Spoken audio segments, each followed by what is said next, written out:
Quest Audiobooks presents an unabridged recording of The Footage That Shook America by David B. Lyons, narrated by Lyssa Browne, Chris Ciulla, Kate Handford, Laurel Lefkow, and Greg Lockett. Chapter 1. She had forgotten to breathe, which was unusual, certainly unusual for her, for somebody regarded by the nation specifically for her level of composure. When the tightening across her chest became unbearable, she exhaled with a panic that instantly transitioned to relief.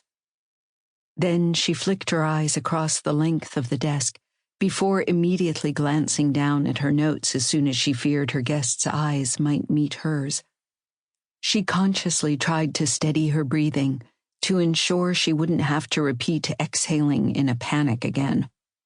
Once her breaths steadied, she swiped up the cards from her desk and then began to shift her hips awkwardly in her famous chair, the same $20,000 black leather chair she had first sat in for her debut show way back in 1997. As her hips were shifting, she glanced up to notice the heads of the silhouettes in the shadows swiveling, all looking toward each other.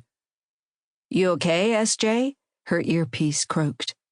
She fingered her ear, glanced up to the large windowed gantry above and beyond the swiveling heads in the shadows of the studio, and subtly nodded.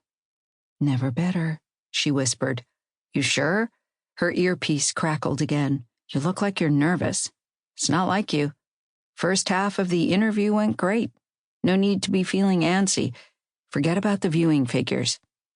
"I couldn't give two shits about the viewing figures," she whisper-shouted. Her guest snapped a stare across her long desk at her, and Sarah Jane felt a need to push out an uneasy laugh as an instinctive response.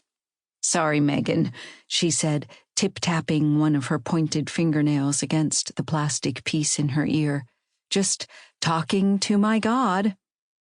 Megan offered a sterile smile before glancing over her shoulder at her team of 4 suits huddled into an unlit corner of the studio. When one of her team, a middle-aged, bald man sporting an overly groomed hipster beard, noticed Megan glancing back at them, he offered her a wink and 2 thumbs up. He had been somewhat buoyed by how the first half of the interview had gone. It certainly hadn't been as pressing as his worst-case scenario. In fact, Sample complete. Ready to continue?